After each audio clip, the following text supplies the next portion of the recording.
गणपति बप्पा मौर्या, अगले बरस तू जल्दी आ। इसी तरह हम हर वर्ष गणेश जी महाराज को अपने घर आमंत्रित करते हैं और इस बार भादो मास की चतुर्थी तिथि यानी कि गणेश महोत्सव 27 अगस्त को मनाया जाएगा। 27 अगस्त को गणेश चतुर्थी का पावन उत्सव मनाया जाएगा। इस दिन घर घर में बप्पा पधारेंगे और गणेश जी महाराज के स्वागत के लिए लोग महीनों पहले से तैयारी शुरू कर देते हैं। गणपति महाराज के बड़े बड़े भव्य पंडाल सजाए जाते हैं। पंडालों से लेकर घर घर में गणेश महोत्सव मनाया जाता है और गणपति जी महाराज स्थापित किए जाते हैं, विराजित किए जाते हैं। गणेश चतुर्थी का ये महोत्सव पूरे 10 दिन तक चलता है और विधि विधान के अनुसार गणेश महाराज की पूजा अर्चना की जाती है। विघ्नहर्ता गणेश जी महाराज की आराधना करने से सुख समृद्धि आती है, सभी कार्य शुभ ही शुभ होते हैं। यदि इस वर्ष आप भी गणेश महोत्सव पर गणपति बप्पा को अपने घर लाना चाहते हैं, अपने घर में विराजित करना चाहते हैं, तो आपको कुछ विशेष बातों का जरूर ध्यान रखना चाहिए कि किस तरह की प्रतिमा घर में लाना शुभ रहेगा। साथ ही साथ किस दिशा में सूंड वाले गणपति जी महाराज की मूर्ति घर में लानी चाहिए और किस तरह की मूर्ति घर में विराजित करनी चाहिए और किस दिशा में करनी चाहिए। गणेश चतुर्थी पर आमतौर पर मिट्टी से बनी गणपति महाराज की मूर्त स्थापित की जाती है। कुछ लोग पीतल, तांबा या पंचधातु की मूर्ति भी घर में लाते हैं। तो कौन सी मूर्ति घर में रखें जिससे आपकी सारी मनोकामनाएं पूरी हों?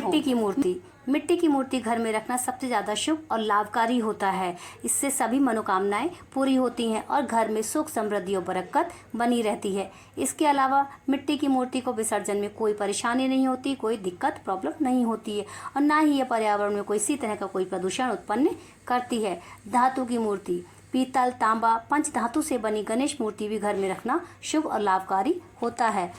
लकड़ी की मूर्ति, पीपल, आम या नीम की लकड़ी से बनी गणेश जी महाराज की मूर्ति घर में प्रवेश द्वार के ऊपर रखना बेहद शुभ माना जाता है। रंग, गणपति जी महाराज के वैसे तो मार्केट में हर रंग की मूर्ति मिल जाती है, लेकिन सिंदूर के रंग की मूर्ति घर में स्थापित करने से आत्मविश्वास बढ़ता है, करियर में तरक्की मिलती है और हर तरह की शांति घर में बनी रहती है। आसन, गणेश जी की मूर्ति किस मुद्रा में होनी चाहिए, बैठी या खड़ी मुद्रा में? गणेश जी की बैठी मुद्रा वाली मूर्ति को घर में स्थान देना बहुत शुभ और लाभकारी माना जाता है।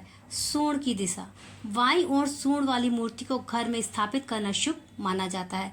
कहते हैं कि ये घर में सुख समृद्धि लेकर आते हैं, जबकि दाहिनी सूंड वाले गणपति जी थोड़े हठी होते हैं और इनकी पूजा विधि विधान बहुत निष्ठा के साथ करनी होती है।